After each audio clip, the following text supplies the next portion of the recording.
Morning everyone, welcome back to our channel, যার নাম অনিন্দিতার lifestyle. এখন বাজে সকাল 8:15। আমি এখনও বুঝতেই পারছো দেখে যে আমি বিছানাতেই আছি। তো চলো উঠি। ও বাথরুমে জল দিয়ে দিয়েছে, তো চান টান করি, ফ্রেশ হয়ে নিয়ে আবার তোমাদের সাথে কথা হচ্ছে। আর এই যে ওর তো স্নান হয়ে গেছে। Good morning. আর স্নান কমপ্লিট। তো চলো, এই যে রান্না বসে গেছে। চান টান করে ঠাকুর দিয়ে চলে এসেছি রান্নাঘরে। এই যে এটা সবাই পায় না, সব জায়গায় পাওয়া যায় না। আমরা আগে কিনে খেতাম না, কিন্তু এখন কিনে খেতে হয়। সজনে ফুল আর এখানে হবে মটরশুঁটি আলু দিয়ে ঘুগনির মতো।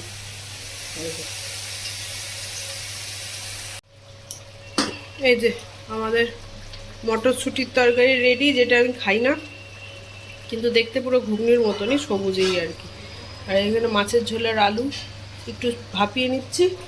আর আমি যেটা খাবো সেটা হচ্ছে এই যে বিয়েবাড়ির মতো লম্বা লম্বা বেগুন ভাজা, এই দিয়ে রুটি খাবো। এই যে কী খাচ্ছ? কড়াইশুটির তরকারি, ডিমের পোচ।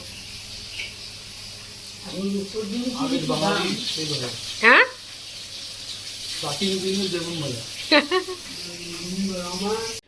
এদিকে ভাতের জল বসিয়েছি, এদিকে মাছের ঝোলটা হলেই রান্না কমপ্লিট। চলো ব্রেকফাস্টটা সেরে নিই। এখন 11:30, রান্না বান্না কমপ্লিট হলো। আরেকটু আগে হয়ে যেত। কাজু বাদাম একটু এসেছিলো, মানে ওই পাশের বাড়ির বাচ্চাটা এসেছিলো, ওকে একটুখানি রাখলাম, ওই জন্য জাস্ট একটু লেট হয়ে গেল। তো চলো এবার ঠাকুরের বাসন টাসনগুলো মাজি, তারপর আর কথা হচ্ছে। হয়ে গেছে সব কাজ বাজ। চলো এবারে ব্লগটা আপলোড করব, একটা এডিট করব, এই সবগুলো সারি, তারপর আর কথা হবে খাওয়ার আগে।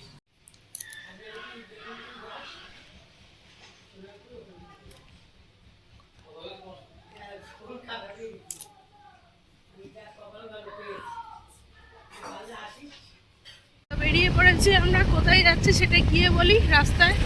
আর এসব কথা বলছি না এখন, কোথায় যাচ্ছি গিয়ে বলছি।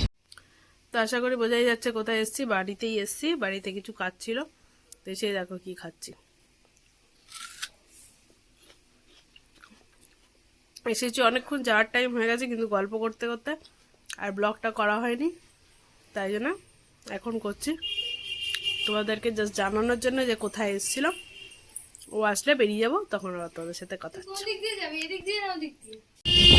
তো বাড়ির দিকে চলে এসেছি, বাড়ির পথে এখন। আমি দরজা ভিতরে চলে এলাম বাড়িতে। এবারে চেঞ্জও করে নিয়েছি অলরেডি। এবার এই যে গপুর খাওয়ার টাইম হয়ে গেছে, গপুর লাইট চলে গেছে, চলো গপুকে খেতে দিই। আর তারপর এদিকে কিছু কাজ আছে, কাজগুলো করব।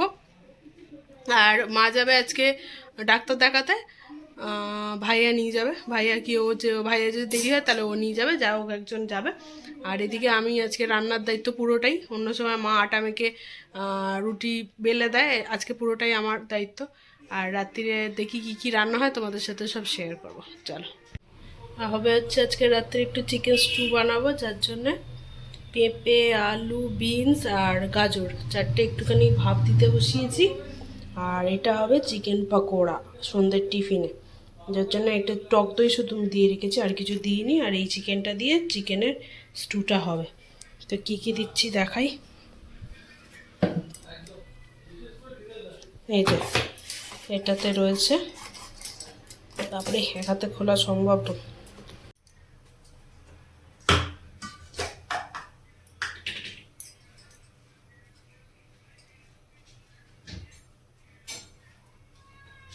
এই যে মশলা,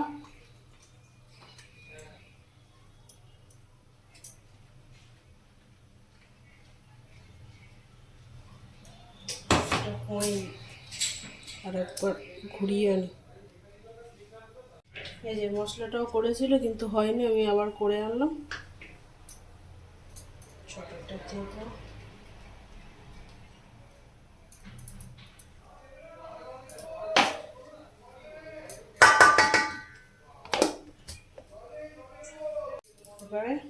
এই যে দুটো ডিম।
ওদিকে মাংসটা ম্যারিনেট করা হয়ে গেছে, আর এদিকে কড়াই বসিয়ে দিয়েছি। কড়াইতে দেখো এবার দিয়ে দেবো সাদা তেল, আর চিকেন স্টুটা বানাবো।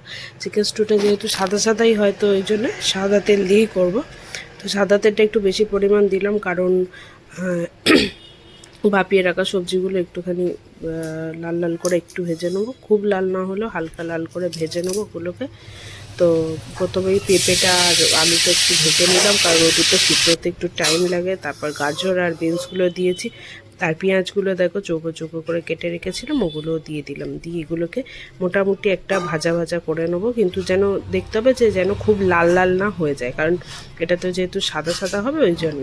তো এইবারে চিকেনগুলো দিয়ে দিচ্ছি, চিকেনগুলোকে একটুখানি নেড়ে ছেড়ে নেবো ভালো করে। তো চিকেনটাকে দিয়ে ভালো করে নাড়াচাড়া করে খানিকটা ভাজা ভাজা মতন হয়ে গেলে তো তারপরে দিয়ে দেবো এই আদা রসুন পেঁয়াজ কাঁচা লঙ্কার যে পেস্টটা বানিয়েছিলাম সেটা দিয়েও ভালো করে নাড়তে হবে। এতে তো বিশেষ করে সেরকম কিছু মশলা দেওয়ার থাকে না। আর এই যে কাঁচা লঙ্কা চেরাও দিয়ে দিলাম কয়েকটা, অল্প পরিমাণ একটু মিষ্টি দিলাম, তোমরা চাইলে নাও দিতে পারো। আমি মিষ্টিটা দিই একটা রান্নায় যাতে টেস্টটা ব্যালেন্স থাকে। আর এখানে দিয়ে দিলাম একটু বেশি পরিমাণেই গোলমরিচের গুঁড়ো, যেটা পরেও আমি আর একবার দেবো। গোলমরিচের গুঁড়ো আর বাটার নামানোর সময়। আর এই যে পরিমাণ মতো নুন দিয়ে দিলাম। এবার দিয়ে এটাকে বেশি কষানোর ব্যাপার নেই, হালকা কিছুক্ষণ 5-10 মিনিট মতন কষিয়ে নিলে তারপরে জল ঢেলে দিলেই এটাকে রেডি হয়ে যাবে। তো এতে আর বিশেষ কিছু সেরকম দেওয়ার থাকে না। এই যে মিক্সিতে ঘোরানো যে মশলা ছিল সেই মশলার জলটা খানিকটা দিয়ে দিলাম। তো দেখলাম আরেকটু জল লাগবে, তাই জন্য পরে আরেকটু জল আমি মিক্সড করে নিয়েছিলাম। এটাতে গরম জলটা দিলেই বেশি ভালো হয়। তো স্টু তো যেহেতু ঝোল ঝোল হবে ওই জন্য জলটা একটু বেশি পরিমাণে করা বসে গেছে। একটু নুন আর মিষ্টি মিশিয়েছি, ব্যাস দিয়ে বসিয়ে দিয়েছি। নুনটা তখন দিলে জল কেটে যেত ওই জন্য। আর ওদিকেটা হচ্ছে স্টুটা হোক, ফাইনাল লুকটা দেখাবো। কেমন আছে? খুব সুন্দর হয়েছে, দারুণ হচ্ছে খেতে। এই যে সবজি সব কেটে রাখলাম, পালং শাক কুমড়ো আর শিম। সকালবেলা আলু আর বেগুনটা কেটে নিলে হয়ে যাবে। আর এদিকে হচ্ছে এঁচড় কেটে রাখলাম, কালকে এঁচড় হবে। একটুখানি শাক আছে, এটা কি হয় দেখা যাক। রান্নাঘর মোটামুটি পরিষ্কার। এবার ঠাকুরের বাসনগুলো মাজলে হয়ে যাবে।